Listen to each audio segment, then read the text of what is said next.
In the middle of the Pentagon, my father, a general, roared in front of his fellow officers. 7 languages? Utterly useless. The Army doesn't need soft bookworms. My brother stood beside him, a smirk on his face. They had no idea that this soft bookworm was about to become their worst nightmare. My name is Nellie Ford. I am 35 years old, a captain in the United States Army Military Police Corps, and on this particular Tuesday I was a ghost. I sat in the 10th row, my Army service uniform feeling less like a symbol of pride and more like a suit of armor, its perfectly pressed fabric the only thing holding me together. The auditorium inside the Pentagon was cavernous and solemn, steeped in the kind of institutional gravity that makes you feel small. Rows of decorated officers, a sea of dark blue and gold, filled the seats. But for me, the air wasn't reverent. It was thick and heavy, charged with the suffocating pressure that precedes a storm. From my seat, I could see them in the VIP section. My father, retired General Marcus Thorne, a living legend carved from granite and discipline. Beside him, my older brother, Major Mark Thorne, the Golden Sun, a West Point graduate destined to follow in our father's formidable footsteps. They were the stars of the Thorne family constellation, burning bright and hot. I was just a dim satellite, pulled into their orbit by the inescapable gravity of their name. My father hadn't looked at me once. He didn't need to. I could feel his presence like a physical weight on my shoulders, a silent, constant judgment. He was here as a celebrated guest, a testament to the Army's glorious past. Mark was here as its promising future, and I, Captain Ford, was here as a mandatory accessory, the final, slightly disappointing piece, required to complete the portrait of the perfect military family. Just breathe, I told myself, my gloved hands clenched tightly in my lap. Just get through this in silence, be invisible. It was a mantra I had perfected over a lifetime. The ceremony droned on. Medals were presented, speeches were made. I focused on a loose thread on the chair in front of me, anything to anchor myself. Then the master of ceremonies, a full-bird colonel with a polished voice, stepped to the podium. And now, he began, his voice echoing slightly, we wish to honor an officer whose unique contributions, though often silent, have had a resounding impact, for exceptional linguistic skills that have, on multiple occasions, saved American lives in hostile negotiations. I felt it before I saw it, a subtle shift in the atmosphere. Across the auditorium, I saw my father's shoulders stiffen. His back, always ramrod straight, became a plank of solid iron. And then the unthinkable happened. He stood up, not to applaud, not to leave. He stood up with the abrupt, commanding motion of a man who owned every room he entered. He stepped into the aisle, raising a hand not in a wave, but a command to halt. The colonel's voice faltered, then died. A wave of silence rippled through the vast hall. 1,000 conversations and coughs extinguished in an instant. My father's voice, the same battlefield roar that had directed battalions, thundered through the auditorium's state-of-the-art sound system. I have to say this, he boomed, his gaze sweeping over the rows of stunned faces. He wasn't speaking to the MC, he was addressing the entire United States Army. Linguistic skills, 7 languages, utterly useless. A collective gasp was sucked from the air. My blood ran cold. The Army needs warriors, he bellowed, jabbing a finger in the air for emphasis. Men who can pull a trigger, not some soft bookworms. Every head in that room turned. First, they looked from my father, this icon of military might, to the bewildered colonel on stage. Then their gazes began to skitter across the crowd, 1,000 pairs of eyes searching, curious, and then, like magnets snapping to steel, they all found me. The only officer in the room who fit that description. The general's daughter, the bookworm, my brother Mark, standing dutifully beside our father, did not intervene. He didn't look embarrassed. He simply watched the scene unfold, a smug, triumphant smirk pulling at the corner of his mouth. It was a look of pure victory. My world didn't just crack, it atomized. A high-pitched ringing filled my ears, blocking out the shocked whispers that had started to erupt. A hot, searing wave of shame washed over my face, my neck, my entire body. I was naked, flayed open in a room full of my peers, my superiors, my subordinates, and my own family held the knife. But just as the humiliation threatened to swallow me whole, another voice cut through the chaos. It was sharp, clear, and radiated an authority that didn't need to shout. General Thorne, General Shepard, the 4-star commander of USACIDC, had risen from his seat in the front row and was now striding towards the stage. He was a quiet, formidable man whose reputation was built on intellect, not volume. He fixed my father with a gaze as hard as diamond. Then his eyes found mine across the room. "Get Captain Ford up here," he commanded, his voice leaving no room for argument. "We need whisper." The silence that fell this time was different. It was heavier, deeper, laced with a profound and sudden respect. "Whisper?" I heard someone murmur from the row behind me. My legs felt like lead. My body, on some distant autopilot, began to move. I stood up. I put one foot in front of the other, and then a miracle. As I started my long walk down the aisle, a single officer in the 3rd row stood up, coming to sharp attention. Then another and another. In a silent, rolling wave, the entire room got to its feet. Lieutenants, captains, colonels, even the other generals in the VIP section. They all stood in rigid, silent salute. They weren't standing for my father. They were standing for me. I kept walking, my gaze locked on General Shepard. I walked right past my brother, whose smirk was now frozen on his face, a grotesque mask of disbelief. And then I walked past my father. He was still standing in the aisle, his body rigid, his face a ghastly, bloodless white. For the first time in my life, I saw not anger, not disappointment, but pure, unadulterated shock in his eyes. I didn't look away. I let that image burn itself into my memory as I walked toward the stage, toward the man who called me Whisper, leaving the wreckage of my family behind me. The storm had finally broken. That image of my father's face, ashen, defeated, stripped bare of its usual authority, should have been a victory. But as I stood on that stage, the respectful silence of the auditorium ringing in my ears, I felt no triumph. Instead, his shocked expression became a key, unlocking a door to a memory I had long kept bolted shut. The polished floor of the Pentagon dissolved, and suddenly I was 17 again, standing on the cold linoleum of our small house, on base at Fort Riley, Kansas. It was Thanksgiving. Our home, a standard-issue wooden duplex assigned to Army families, was filled with the rich, comforting aromas of American tradition. The savory scent of a slow-roasting turkey, the sweet spice of my mother's pumpkin pie cooling on the counter.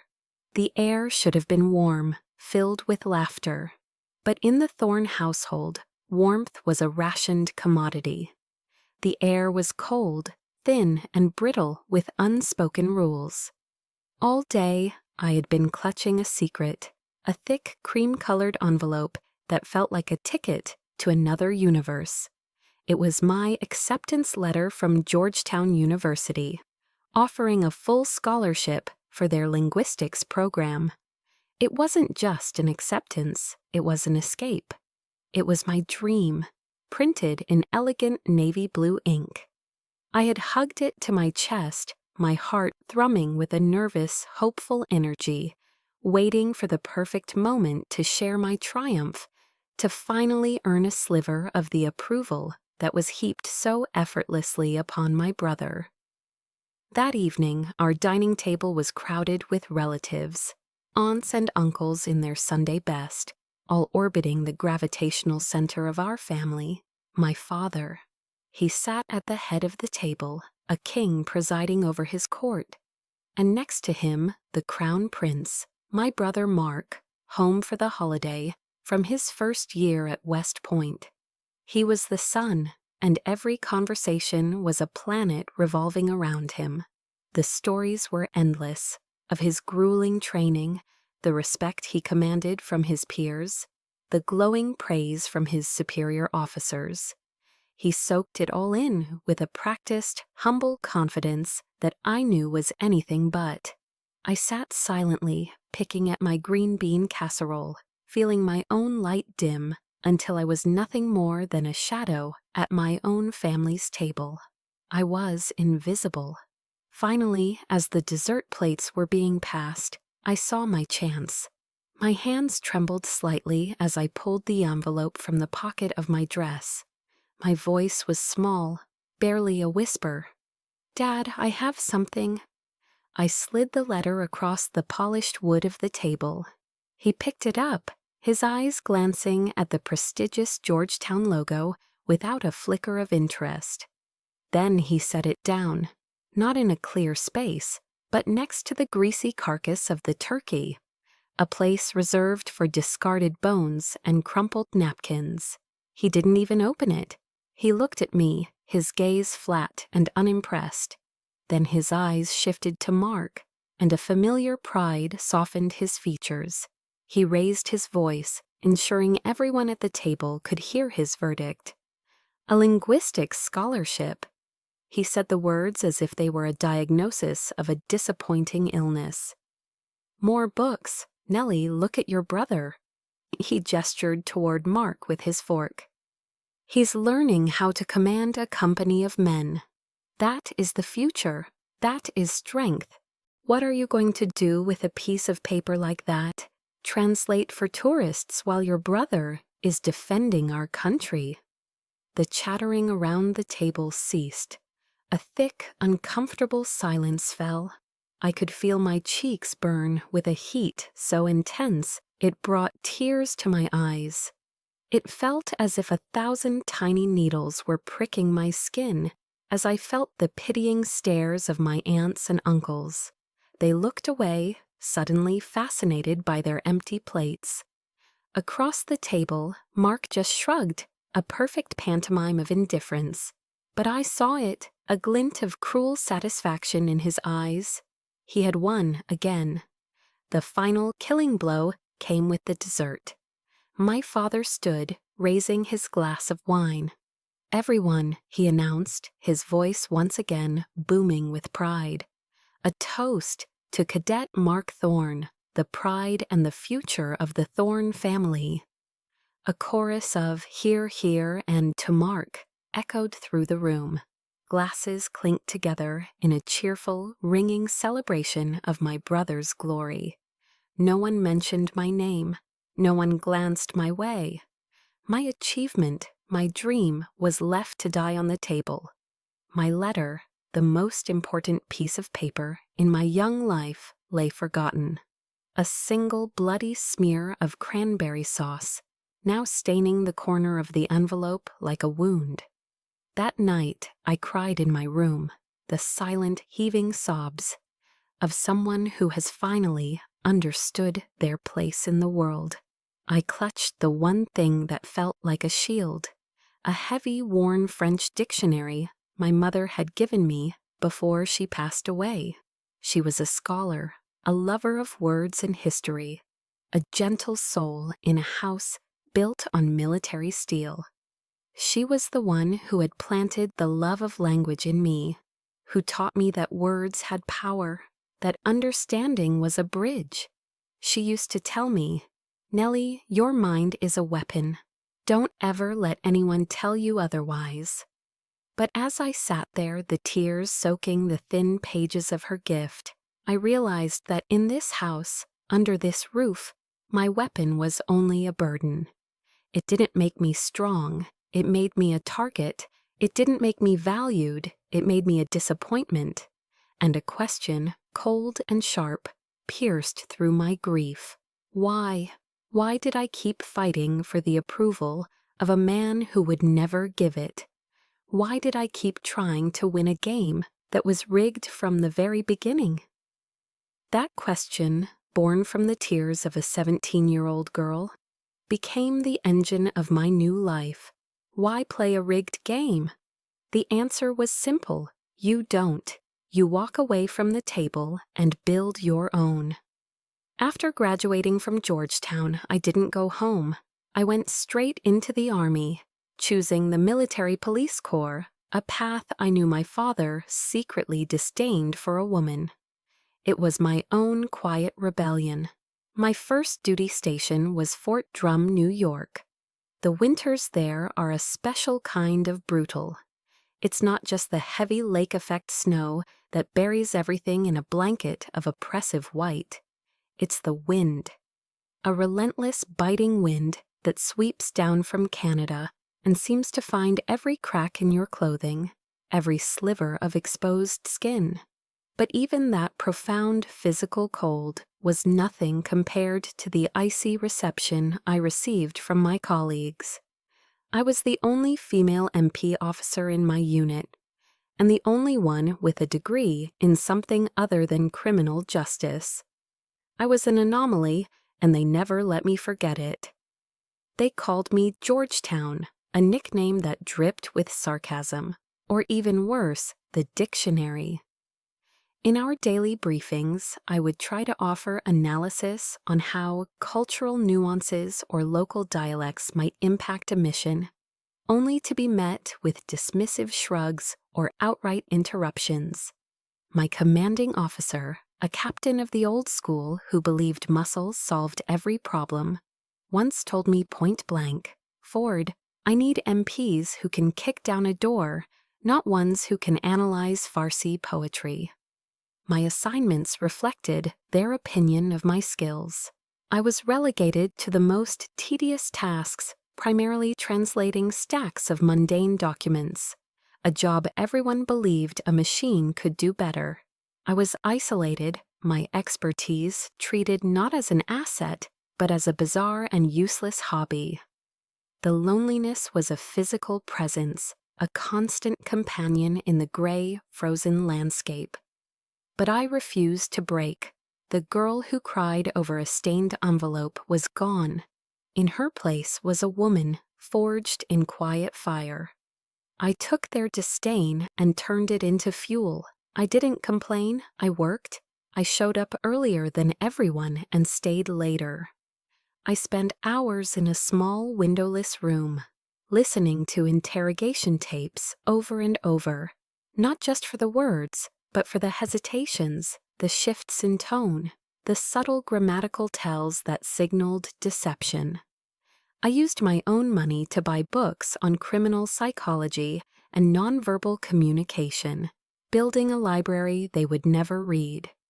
I created my own system, a unique matrix that blended linguistics, cultural anthropology, and psychology to build profiles of our subjects. It was a weapon no one else had, and I sharpened it in silence. At night, alone in my sterile barracks room, the wind howling outside my window, I found solace in a different kind of voice. I read the works of Maya Angelou, her words a balm for the day's small cuts. Her poem, Still I Rise, became my silent creed. I would recite it to myself in the dark. You may shoot me with your words, you may cut me with your eyes, you may kill me with your hatefulness, but still, like air, I'll rise. I didn't need their validation, I just needed to prove them wrong. My chance came in the form of a dead-end case. An internal arms smuggling ring had been operating on the base for months, and the investigation had stalled completely. They had a prime suspect in custody, a civilian contractor, but he refused to talk. After weeks of getting nowhere, they were forced to turn to me as a last resort. The problem? The suspect spoke only a rare dialect of Pashtun, common in a remote valley of Afghanistan. They led me to the interrogation room, the air thick with stale coffee and failure. Inside, the man sat sullen and defiant. I didn't use threats. I didn't raise my voice. I simply sat down and began to speak to him in his own tongue. I didn't ask about weapons. I asked about his home. I spoke of the poets from his region, of the ancient folk tales his mother might have told him. I saw a flicker of surprise in his eyes, then a deep, profound sadness. I recognized it instantly, the bone-deep ache of homesickness, of being a world away from everything you know. I had built a bridge to him, not with pressure, but with understanding. 2 hours later, he had confessed to everything, mapping out the entire smuggling network. When I walked out of the interrogation room, holding the signed confession, the entire office fell silent. The usual clatter of keyboards and ringing phones ceased. My captain, the man who wanted door kickers, looked up at me from his desk. He said nothing, but for the first time, the dismissive smirk was gone. In its place was a look of grudging respect. It wasn't a medal, it wasn't a public commendation, but it was my first victory. A small, silent win on a long, lonely road. That silent victory at Fort Drum opened a door I never knew existed. My success in the Pashtun case meant my methods, once dismissed as eccentric, were now a subject of official interest. I was summoned to a high-level briefing with Erkiber, the Army's cyber command, to report on my process. The briefing room at Fort Meade was another world entirely. Gone was the rugged, practical grit of Fort Drum, replaced by the sterile, constant hum of servers processing the nation's secrets. The air was cold, smelling of chilled, filtered air and hot electronics. It was filled with sharp-eyed tech specialists, men and women who lived in a world of signals intelligence, of firewalls and encrypted data streams. I, with my focus on the unpredictable, messy nuances of human behavior, felt like a historian in a room full of physicists, an analog expert in a digital fortress. I delivered my presentation, my voice steady as I walked them through my methodology, the cultural mapping, the analysis of paralinguistic cues, the psychological profiling based on word choice. When I finished, the response was a wave of polite, professional nods. They understood the outcome, the what, but the process, the how, remained a foreign abstraction. They saw the data point, but not the person behind it. As the room began to clear out, a quiet shuffling of chairs and murmured conversations filling the space, one person stayed behind. He was a Warrant Officer 3, with a calm, steady presence that stood out in the room's high-strung energy. He waited patiently, not looking at his phone or packing a briefcase, just waiting until we were the only two left. "Captain Ford," he began, his voice calm and deep, a stark contrast to the boisterous tones I was used to. "Elias Vance, but everyone calls me Eli." He didn't offer a handshake, just a small, respectful nod. He wasn't looking at the results on my final slide. He was looking directly at me. "I have a question about your process. You mentioned you identified the suspect's primary deception based on his reversal of sentence structure when discussing logistics. That's not in any field manual. That's art." I was stunned into silence. For years, my work had been judged solely on its product, a confession, a piece of intel. It was a binary world of success or failure. But this man, this stranger, wasn't just seeing what I did. He understood how I did it. He saw the craft, the delicate, intuitive dance behind the science. For the first time, I felt not just successful, but truly seen. "Thank you, warrant officer," I managed, my voice a little hoarse. "Eli," he corrected gently. "Would you have time for a coffee, Captain? I'd like to hear more about your art." We ended up at a small, off-base diner, the kind of place with worn red vinyl booths, the faint smell of bacon in the air, and a waitress who called everyone Hun. Over mugs of steaming black coffee, we talked for hours. It was effortless, a conversation that flowed like water. I found myself telling him things I hadn't spoken of in years. About my mother's old books, about how she taught me that every language was a unique key to a different way of seeing the world, a different way of feeling. He, in turn, spoke of the beauty he found in his own world. He described the elegance of clean code, comparing it to poetry where every line has a purpose, nothing wasted. He explained how he could identify a hacker's voice just by the patterns they used, the unique signature they left behind in the digital architecture. "A sloppy coder leaves messy footprints," he explained, his eyes lighting up with passion. "An arrogant one uses unnecessarily complex structures to show off. A paranoid one builds layers of misdirection. It's all there. You just have to know how to listen." "Our worlds are more similar than I thought, Eli," I said, a small, genuine smile forming on my face.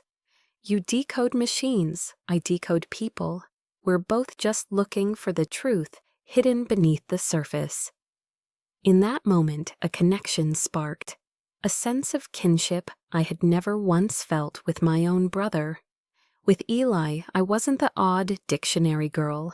I wasn't a disappointment. I was a respected peer, an expert in my field. And he was the first person to make me feel that way. A few days later, an email from him appeared in my inbox. There was no long message, just a single link to a Brené Brown TED Talk on the power of vulnerability. Below the link, he had typed one short sentence.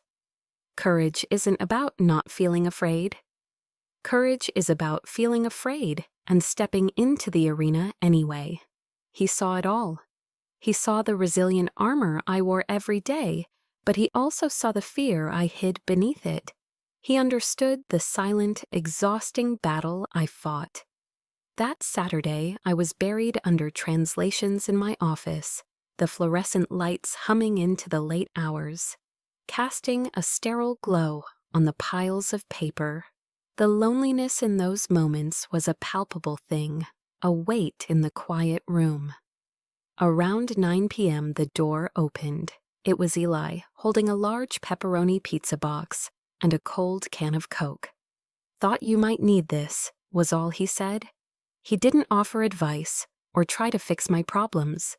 He simply pulled up a chair, opened his own laptop, and sat with me in the quiet hum of the office, a silent partner in the late-night grind. His presence was a profound statement that spoke louder than any words. "You are not alone." It was then I truly understood. Family isn't always about the blood you share. Sometimes it's about the people who show up when you're broken. It's the one who sees your scars and doesn't run away. It's the one that brings you pizza on a lonely Saturday night and helps you piece yourself back together, one slice at a time. Have you ever felt that? That moment of grace when a stranger, a friend, shows you more kindness and understanding than you've ever known from your own blood? That was Eli. He was the first member of a family I was finally, consciously choosing for myself. The years that followed my time at Fort Drum were a quiet blur of progress. My friendship with Eli became my anchor. We were stationed on different continents half the time, but our bond forged over coffee and code, only deepened. Professionally, my reputation grew. I was no longer the dictionary girl, but a respected specialist. My work eventually took me to Camp Eagle, Bosnia, a sprawling American base set against the green war-scarred hills. I was mediating a series of delicate peace negotiations between rival local factions, a job that required every ounce of my skill and focus. It was demanding, fulfilling work. I had built a life for myself, a world away from the shadow of my family. Then, one evening in early December, just as the first Christmas decorations were starting to appear around the base, my satellite phone rang. The caller ID flashed a number I hadn't seen in years: General Marcus Thorne. My heart hammered against my ribs, a frantic, trapped bird. He had never, not once, called me while I was on deployment. A foolish, stubborn flicker of hope ignited in my chest, a hope I thought I had extinguished long ago. Maybe he heard about my work here, the thought whispered. Maybe he's proud. Maybe, after all this time, he wants to apologize. I took a deep breath and answered. "Hello, Nellie." His voice was the same, a baritone of pure, undiluted authority that instantly transported me back to my childhood. "Your brother and I are here. We have something important to discuss with you." Then another voice, slick and smooth, oozing a synthetic warmth that made my skin crawl. "Hey, little sister," Mark said.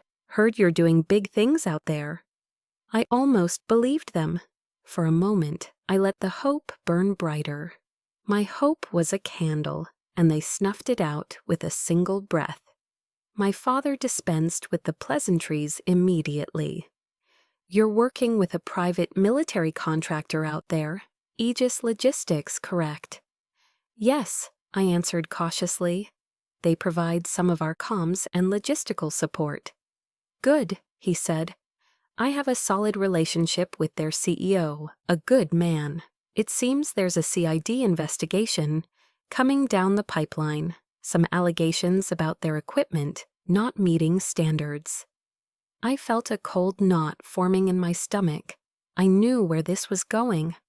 "I need you to influence the report, Nellie," he continued, his tone matter of fact, as if he were asking me to pass the salt. "Just soften it. Omit a few of the more damaging technical details. Emphasize the positive operational record. Consider it a favor for the family." I was speechless. The audacity of it stole the air from my lungs. He wasn't just asking me to lie. He was asking me to commit a felony, to betray my oath, my unit, and the very core of my duty as an officer, all to protect one of his business connections. "Dad," I stammered, my voice barely audible. That's illegal. It's a violation of the Uniform Code of Military Justice. It's an ethical breach." The warmth, fake as it was, vanished from his voice, replaced by a familiar, chilling cold.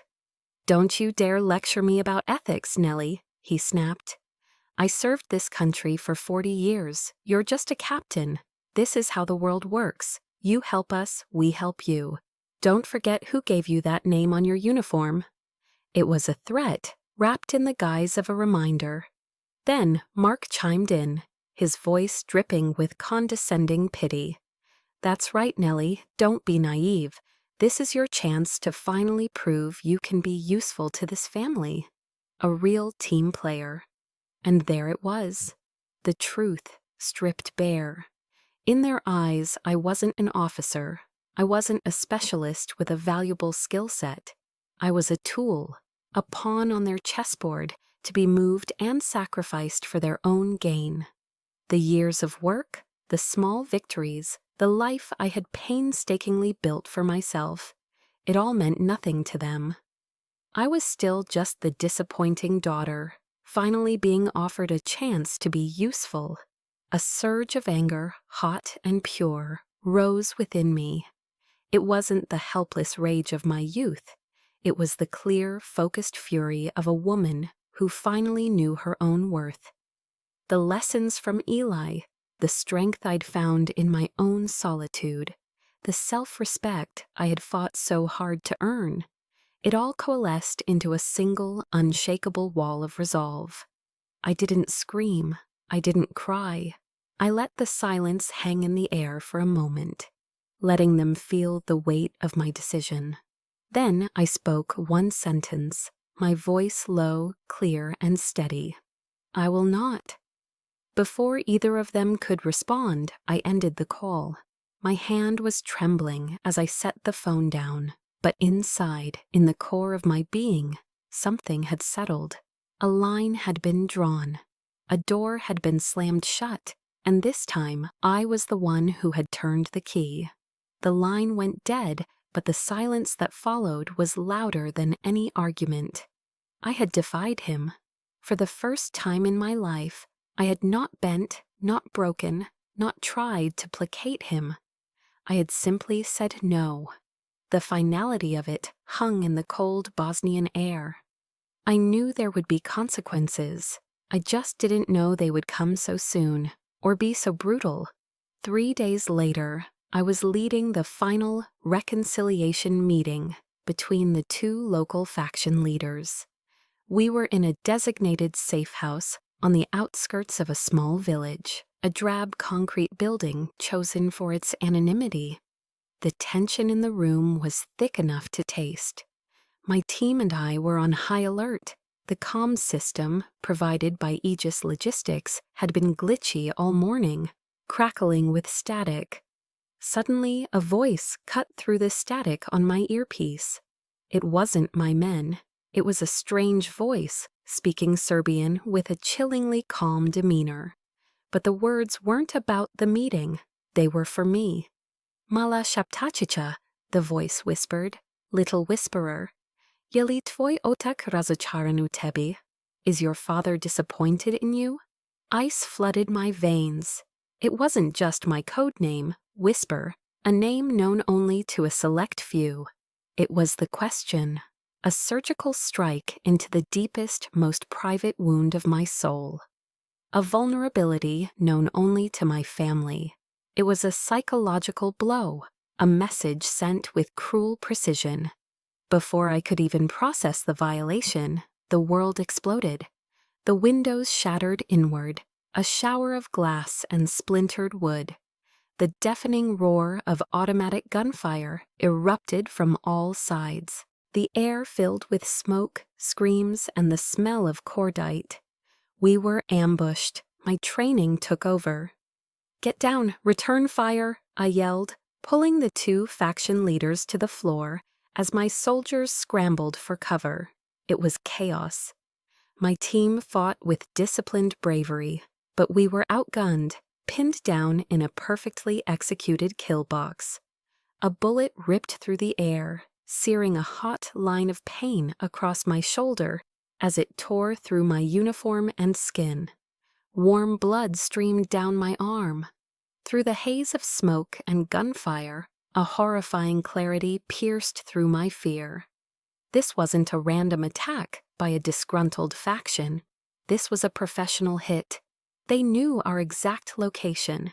They knew our meeting time. They even knew my deepest psychological weakness. Someone had given them everything. Someone had sold us out. And in my heart, I knew who. The firefight felt like an eternity. When the rescue helicopters finally arrived, their thumping blades scattering the smoke and driving the attackers back into the woods, all I could think of were two images: my father's cold, commanding face and my brother's smug, triumphant smirk. This was their answer to my defiance. They hadn't just disowned me. They had tried to erase me. Back at Camp Eagle, the medics patched up the gash on my shoulder. The physical wound was clean, manageable, but it was nothing compared to the wound in my soul. They tried to kill me, my own family, to protect a business deal, to maintain a relationship, to punish my insubordination. The official report was a masterpiece of bureaucratic fiction. The incident was classified as a protocol failure, a tragic consequence of meeting in a compromised location. As a result, I was being reassigned for my own safety. It was a lie. I was being exiled, sent to a desk job at Fort Belvoir, Virginia, where I could be silenced and forgotten. That night, in my temporary quarters, I stood before a small mirror. I looked at the reflection staring back, a tired woman, her face pale with shock, a fresh bandage stark against her uniform. But her eyes were not defeated, they were burning. The simmering anger I had suppressed for a lifetime had finally erupted, forged in the crucible of betrayal and fire into a single, cold, hard purpose.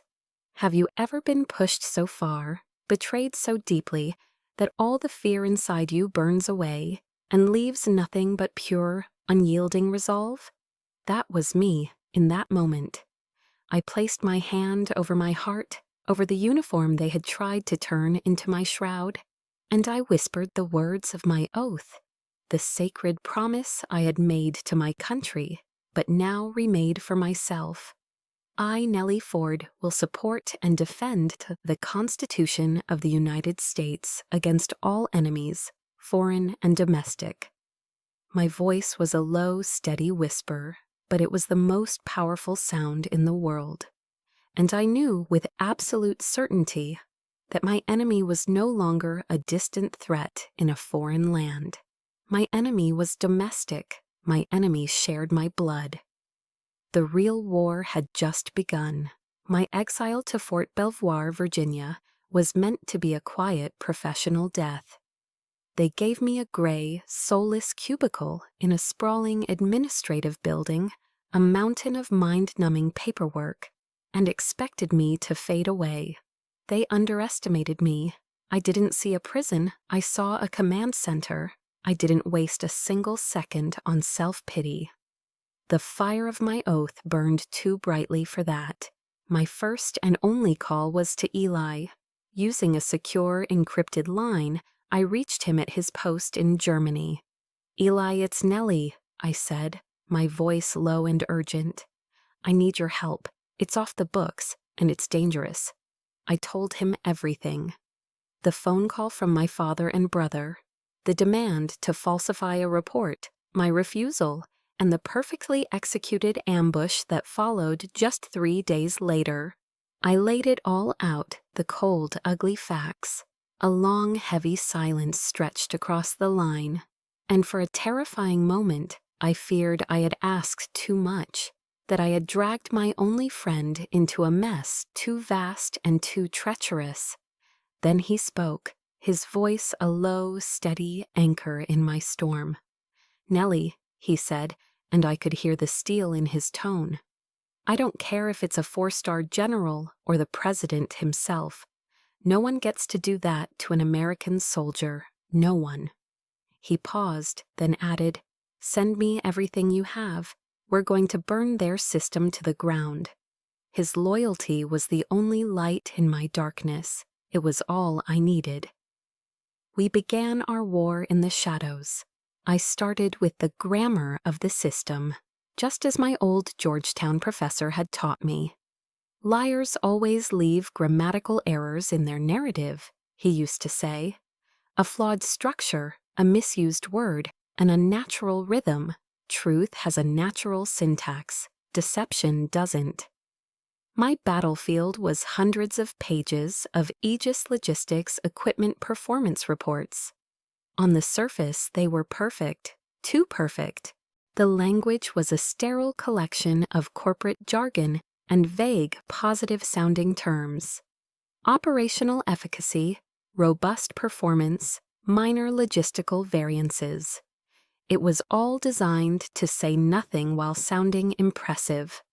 I cross-referenced every report with maintenance logs, finding dozens of tiny, concealed grammatical errors, equipment failures logged as user error, damaged parts listed as scheduled for routine replacement. Meanwhile, thousands of miles away, Eli launched his own assault. He began a deep dive into the archived communication servers from the Bosnia mission. As he suspected, the official record was a lie.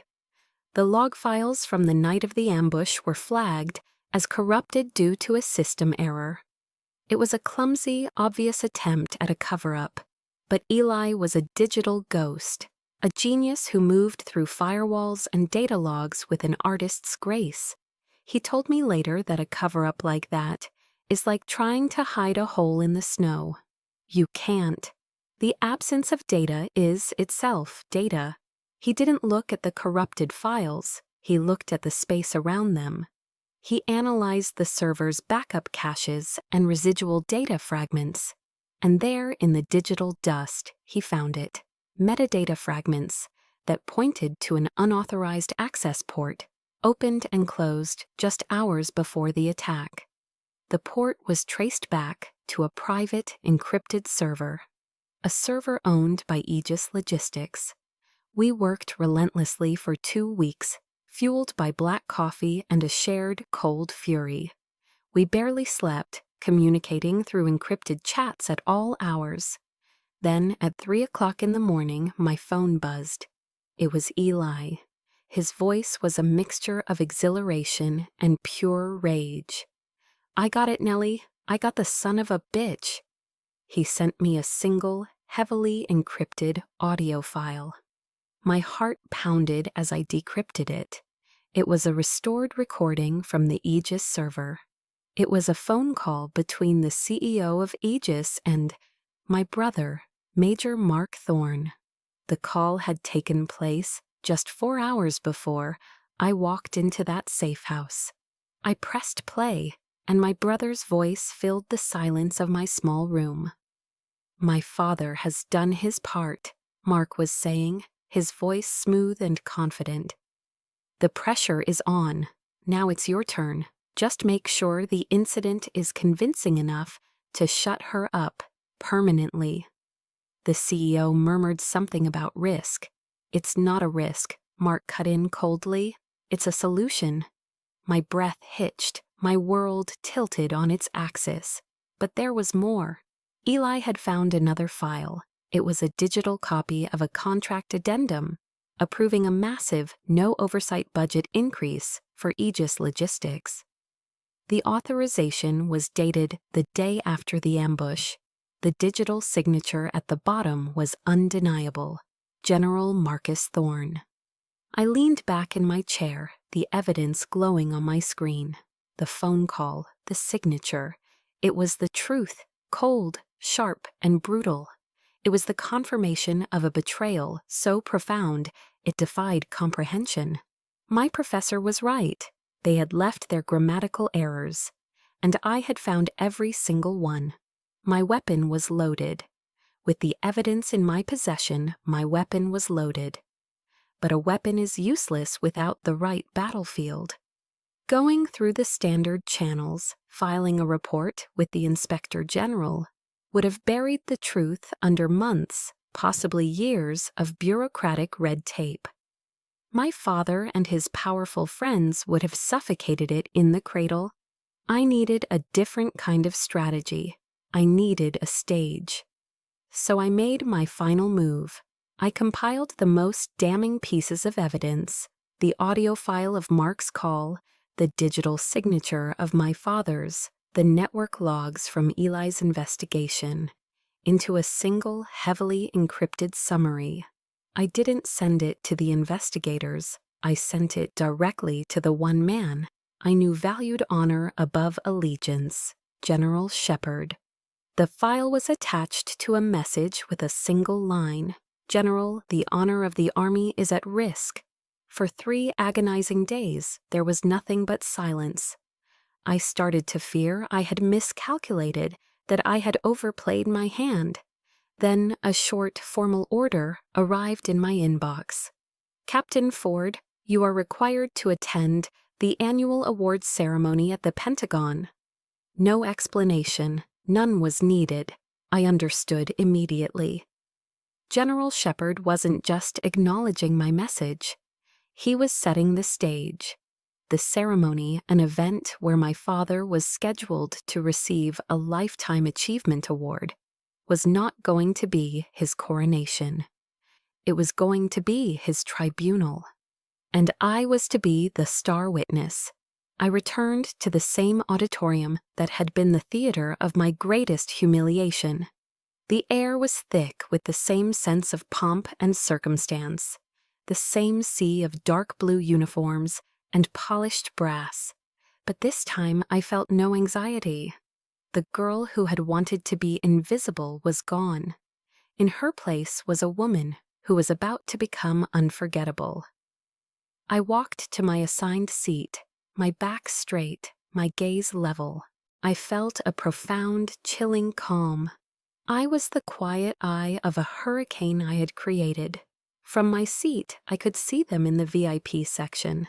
My father looking regal and proud, accepting handshakes and congratulations.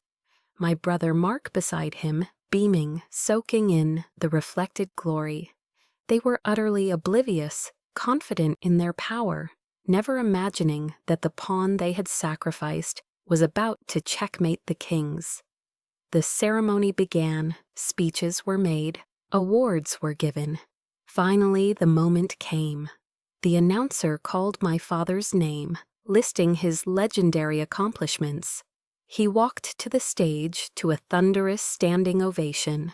After he accepted his award, General Shepard, as the highest-ranking officer present, stepped to the podium to give the closing remarks. He began by praising my father's long career. Then his tone shifted. "Before we conclude," he said, his voice ringing with quiet authority, "there is one more matter of honor to address, an issue of security and integrity that touches us all." A nervous murmur rippled through the crowd. General Shepard gestured to the massive presentation screen behind him. There was a recent security breach in Bosnia that resulted in the compromise of a sensitive mission and injury to a U.S. Army captain. On the screen, a network diagram appeared, the one Eli had painstakingly reconstructed. It showed a clear, undeniable, unauthorized access port originating from an Aegis logistics server. "This breach was deliberately covered up," Shepard continued, his voice like ice. The screen changed, displaying the contract addendum. "And this cover-up was authorized to protect a lucrative contract." He zoomed in on the signature at the bottom of the page, General Marcus Thorne. A collective gasp swept the room. My father's face, projected onto the screen by a nearby camera, turned a ghastly shade of white. The confident smile vanished, replaced by a mask of pure shock. But Shepard wasn't finished. He gave a subtle nod to the tech booth. And now the reason for the cover-up. A sound filled the auditorium. An audio file. It was my brother's voice, cold and clear, echoing through the silent hall. "My father has done his part. Now it's your turn. Just make sure the incident is convincing enough to shut her up. Permanently." The recording ended. The silence that followed was absolute, a crushing void. Every single person in that room, 1,000 pairs of eyes, turned away from the screen and stared directly at my father and brother, who were frozen in their seats like statues in a nightmare. I stood up from my seat and walked to the stage, just as I had been instructed. I stood beside General Shepard and looked down at my family. I saw my brother Mark, his face contorted in panic, trying to stand, to speak, to form a denial that would never come. 2 uniformed military police officers materialized beside him as if from thin air, their presence quiet, professional, and final. Then I looked at my father. I met his eyes across the stage. And for the first time in my 35 years, I did not see anger. I did not see disappointment or disdain. I saw fear. The raw, naked terror of a king who has been dethroned. of a powerful man who has been utterly and completely exposed. General Shepard did not say another word. He simply turned to me and gave a slow, deliberate nod. It was a gesture of profound respect, a silent acknowledgement of a battle fought and won. He had given me justice. I returned the nod, a silent thank you. Then I turned and walked away from the podium, my steps steady and sure. I walked past the chaos, past the shocked whispers, past the ruins of the House of Thorn. I did not look back. I didn't need to. The storm was finally over. The storm had passed, leaving behind a strange, hollow silence. The days following the ceremony at the Pentagon were a blur of official proceedings. I gave my formal testimony to the investigators from the Inspector General's office, a calm, factual recounting of events. The evidence Eli and I had gathered was irrefutable. The system, once it was pointed in the right direction by a man with the integrity of General Shepard, began to move with grim efficiency. The aftershock of my actions rippled through the military community. The name Thorn, once a synonym for honor and legacy, was now whispered with shame and disbelief. I felt a profound sense of relief, the feeling of a crushing weight being lifted from my soul. But underneath it, there was a deep, bone-weary exhaustion. The war was over, but the battlefield was my own life, and the casualties were my own family. I had one final encounter with my brother. As I was leaving the investigator's office, I saw him being escorted down the hallway by two stone-faced military police officers.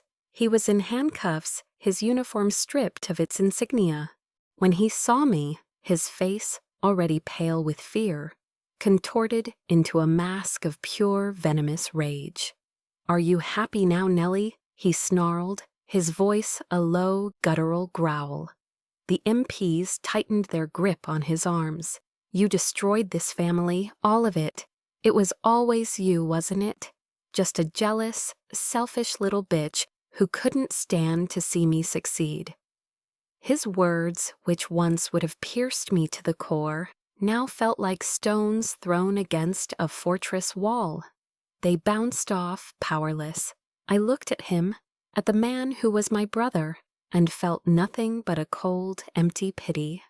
"No, Mark," I said, my voice calm and even. "I didn't destroy our family. I just told the truth. You and Dad destroyed it all by yourselves." I turned and walked away, not looking back, his furious, impotent shouts fading behind me. My father was not arrested immediately. His rank and decades of service afforded him a level of procedural courtesy. But his career was over. His reputation was shattered. His legacy was ashes. He requested to see me. I agreed to one last meeting, not for him, but for me. We met at a quiet coffee shop in Arlington, a place with wide windows that looked out onto a gray, overcast sky. He looked old. The ironclad authority had crumbled, leaving behind a stooped, tired man who seemed to have aged a decade in a matter of days. He sat stirring a cup of black coffee, his hands trembling slightly. He didn't apologize. He didn't admit fault. He didn't even meet my eyes for long. Instead, he slid a small black velvet box across the table. "Nellie," he said, his voice raspy, broken. "This is my West Point ring. I want you to have it." He finally looked up, his eyes pleading. Let's forget all this. We're still family, after all." It was his last move on the chessboard, a final, desperate attempt at manipulation. He was offering me the ultimate symbol of the legacy he had always denied me, a bribe to buy my silence, my forgiveness. He still didn't understand. He thought the prize I had always wanted was his approval, his world, his ring. He never realized that all I had ever wanted was a father. I gently pushed the box back across the table toward him. "I don't need it, General," I said, and the formal title felt both strange and liberating on my tongue. It was the final boundary, a wall I was building brick by brick. Honor isn't in a piece of gold, it's in our actions. And your actions and Mark's, they almost got me killed. I stood up from the table, my chair making a soft scraping sound on the floor. The few patrons in the cafe didn't look up. "I hope one day you understand that," I said, my voice quiet but firm. "But I can't wait for that day. From now on, I'm living my own life. I wish you luck, sir." I turned and walked out of the coffee shop, out into the cold air, and I did not look back. A wave of relief washed over me, so potent it almost brought me to my knees. But it was followed by a sharp, aching pang of grief. The phantom limb of a family that was no longer there. I had lost a father and a brother. I had lost the family I was born into. But as I walked down the street, feeling the cold Virginia air on my face, I knew with a certainty that settled deep in my bones that I had finally, truly, found myself. The aftermath of my war was quiet. After the tribunals, the dishonorable discharges, and the prison sentences, a deep silence fell over the House of Thorn. My father's name was stripped from buildings, his portraits removed from halls of honor. His legacy, the thing he had sacrificed his own daughter for, had turned to dust. I felt no joy in it, only a profound and quiet sense of peace. The heavy chains of expectation and disappointment that had bound me my entire life had finally rusted through and fallen away. I was free. I chose to leave the high-stakes world of field operations behind. On the advice of General Shepard, I accepted a teaching position at the U.S. Army Military Police School at Fort Leonard Wood, Missouri. It was a world of rolling green hills and earnest young soldiers, a world away from the sharp edges of Washington, D.C. and the ghosts of Bosnia. I was tasked with designing and leading a new program, Strategic Intercultural Engagement. My own little corner of the Army, built on a foundation of empathy. On my first day, as I walked up to my new office, I saw a small polished brass plaque on the door. It didn't have my name on it. It simply said, "The Whisper Room." It was a quiet gift from Eli. I stood there for a long moment, a slow, genuine smile, spreading across my face for the first time in what felt like years. My legacy would not be a code name whispered in the shadows of intelligence operations. It would be a classroom, a place to pass on what I had learned, to ensure that no young officer would ever be made to feel that their intellect was a weakness, or that a weapon that didn't fire bullets was useless. In my first class, I didn't begin with grammar or vocabulary. I began with a story, a modified anonymous version of a mission that nearly failed because of a single, misunderstood cultural gesture. I taught them how to listen, not just to words, but to silences. I taught them how to look into someone's eyes and see the story they weren't telling. After the class, a young female specialist, sharp and bright-eyed, stayed behind. "Captain," she said, her voice filled with a quiet reverence. "Thank you, no one has ever told us that empathy could be a tactic." In that moment, watching the spark of understanding in her eyes, I knew I had found my true purpose. I hadn't just won my own war, I was now arming a new generation of soldiers with the weapons of understanding, weapons that could build bridges instead of just destroying enemies.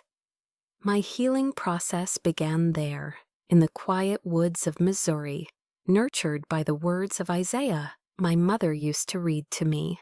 "So do not fear, for I am with you. Do not be dismayed, for I am your God. I will strengthen you and help you." A year later, a small package arrived at my office. There was no return address, but I recognized the elegant, looping handwriting of my aunt. Inside, there was no letter, no explanation, just a single, faded photograph. It was me, at 10 years old, sitting on the floor of our old house at Fort Riley, completely absorbed in the French dictionary my mother had given me, my face a mask of pure concentration and joy. I turned the photo over. My aunt had written a short note on the back. "Your father asked me to send this to you. He didn't say anything else, only that this is how he wants to remember you." It wasn't an apology, it wasn't absolution, but it was an acknowledgement, a quiet admission sent through a third party that the little girl with the books had, in her own way, won, that her path, the one he had scorned and ridiculed, had held a strength he never understood. I took a thumbtack and pinned the photograph to the corkboard in my office, right next to the brass plaque that read "The Whisper Room." The two legacies, side by side. I looked at the face of that little girl, and for the first time, I didn't feel the sting of her loneliness.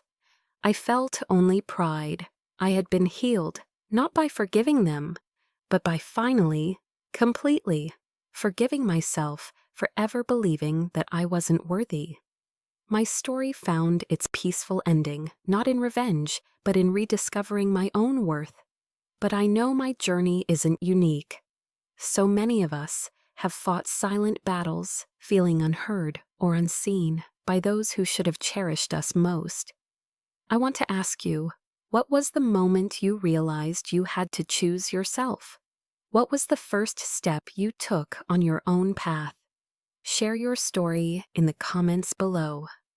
If stories of strength and resilience like mine resonate with you, please subscribe to our channel. Your voice matters, and you are not alone.